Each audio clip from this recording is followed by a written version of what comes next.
Welcome back, investors, to Ticker Time News. I'm Adam, and here's the latest segment from the After Hours show.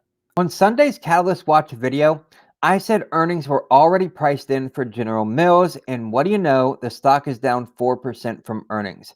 General Mills, ticker symbol GIS, is a little soggy today after the company reported Q2 earnings this morning.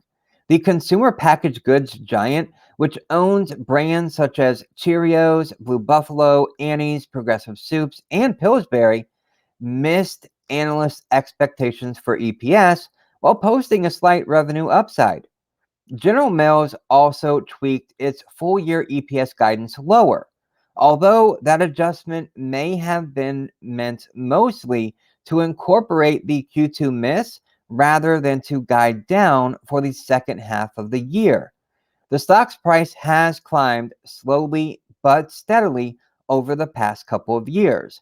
The company has been a beneficiary from the pandemic's impact on demand for food at home.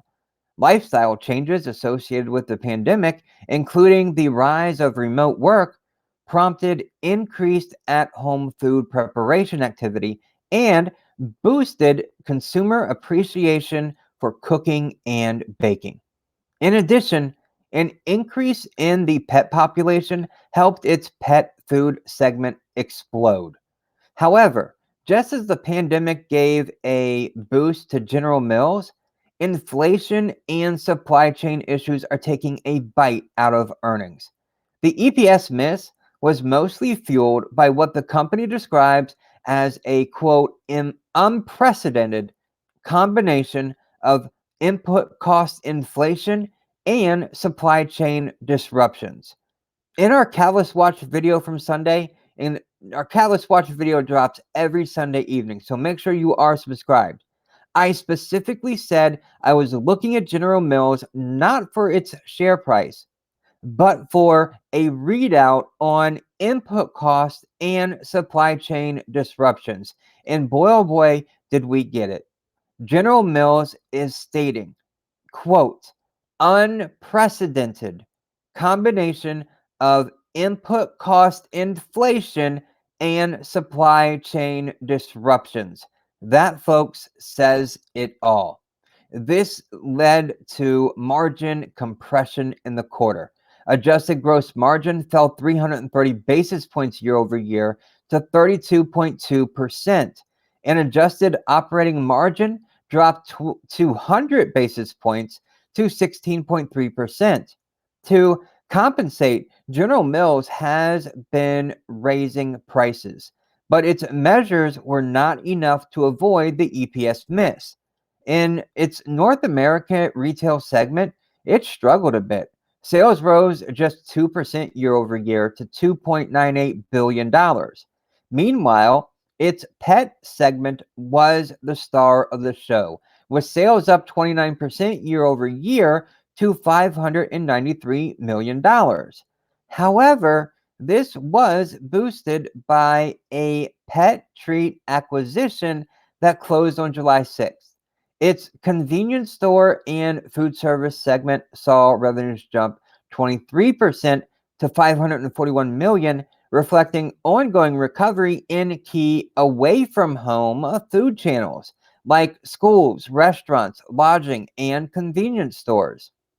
Despite the EPS miss, General Mills made it clear, encouragingly, that it expects ongoing elevated consumer demand for food at home related to pre-pandemic levels.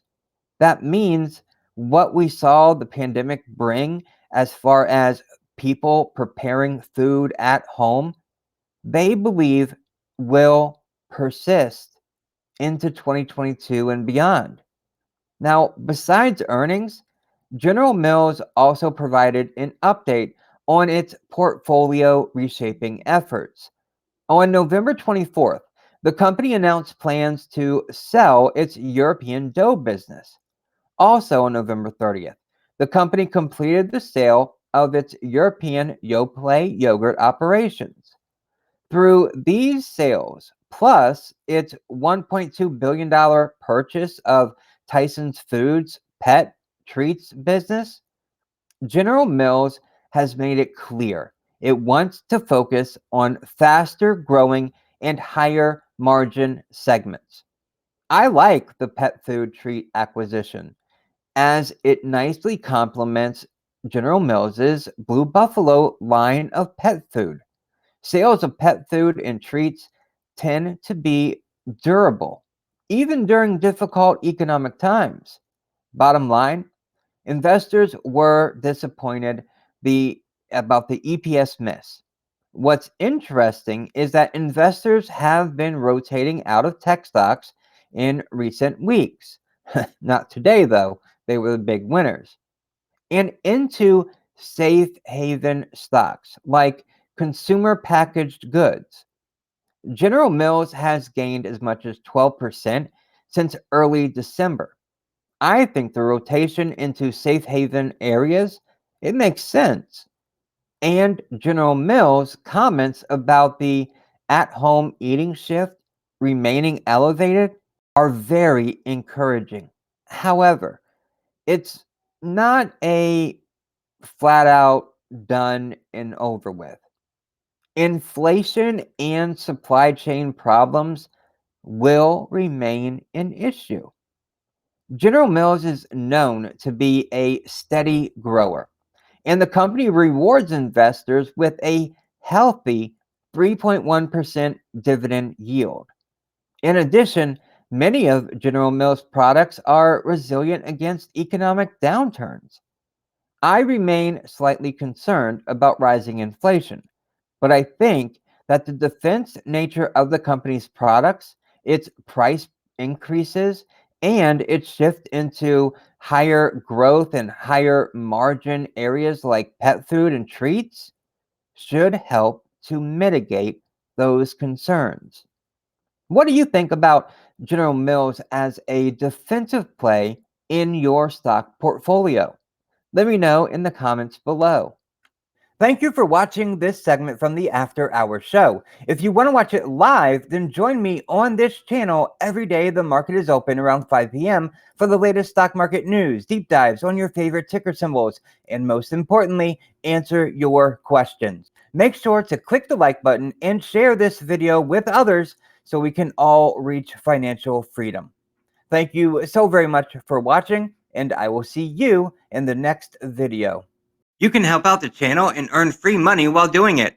First, earn $10 worth of Bitcoin by signing up for a BlockFi interest account and depositing $100. Plus, the added benefit to using BlockFi is that you will earn interest of up to 8.6% annually on your cryptocurrency. Second, earn 2 free stocks worth up to $1,850 by signing up to Webull and depositing $100. Click the links below to get started. Now, back to the video.